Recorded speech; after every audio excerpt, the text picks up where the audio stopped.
I'm originally from Bozeman, Montana, and I was born in 1954, September.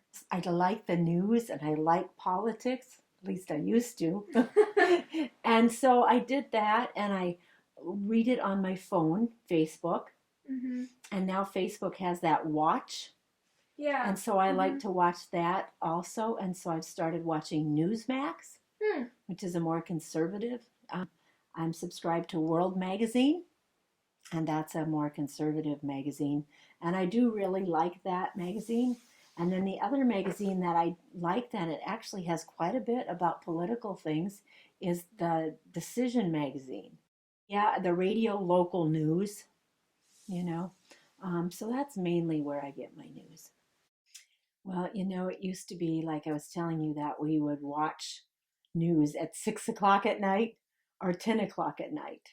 6 o'clock was usually supper, so 10 o'clock was usually a better time, but that was the big deal. We always wanted to watch the news at 10 o'clock. So, and that has really changed because you can get the news 24/7, on so many stations and many news. When CNN began to be a 24/7 news channel, and you what do you say 24/7 without repeating yourself so much? And so then they began to put a spin on it, and that's when news really changed. Can somebody just tell me the truth and not give me the spin? That's what I miss, pretty much, Facebook. But recently, with all Mark Zuckerberg in the news and his liberal intent and his blocking news on Facebook, I'm starting to think about maybe I should change. Media like Mark Zuckerberg, or you have the Google, or you have the Twitter, who is now allowing for you to see only what he wants you to see. Well, then that's not good and balanced news anymore. So then you begin to think, well, even like Amazon. Amazon is so easy to purchase things on, but the guy who runs, Jeff Bezos, isn't it, from Amazon, well, then you begin to think, I don't know if I should be using all these things because I don't really agree with all of those people who have so much power. They have so much power to say that they can decide what they want you to hear and read. So that's a scary thought today, that they're censoring what you read, that you're not allowed to censor it yourself and decide for yourself, what's truth or not. They want to tell you that. Well, there are a fair amount of negative things because of the liberals. Well, I probably don't have the latest and the greatest. If I had the latest and the greatest, I'd have the newest phone, and I don't have. My phone is a couple years old. Um, but yet, it's still good to know what's going on and not to be too far in the dark ages.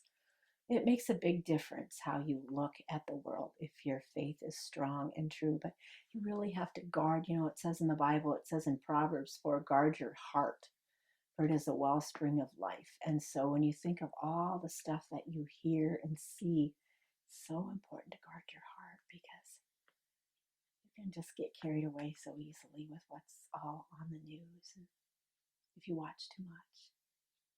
And I probably have at times watched too much. And I probably have at times gotten too carried away. So I have to guard that better. Media. We have it. We use it. It's around. It's never gonna leave. Never. Unless there's like a solar flare or something like that just like. But then we would also leave, and it would make media irrelevant. But it would still be gone. That's true. Anyways. I think it was really interesting when she was talking about how the news had changed, like from just 2 times a day to being like around all the time. Like I think that definitely has had an impact on our culture. Yeah. Really just because of the accessibility as well as like the development of the internet and use of like news.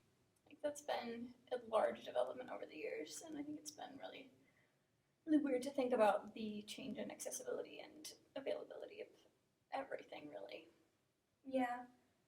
It also kind of surprised me how politically she took every question. I guess I kind of assumed that she would do that knowing her as a person, But even when I tried to direct the question to more media related, her mind always went back to the news. And I wonder if that isn't reflective on her generation, because I know other people who've done this project have told me similar things about how people who are older tend to relate media with politics. Just like the availability of the people that are being interviewed could just be more politically charged individuals because of the nature of. I don't think I learned a whole lot that I didn't. Well, this sounds arrogant, but that I didn't already know. I feel like we've talked about in class a lot of what she brought up, such as the news being 24/7, you're going to run out of things to say, things like that. It all made sense to me, and it was interesting to hear it from a first-person point of view, but I don't feel as though I really gained any new insight on anything. Yeah, I would say similar. Because, we've talked in class about the development of, the telegraph, and then to the computer, and then to mass media and social media and whatnot. So it's pretty basic standard information.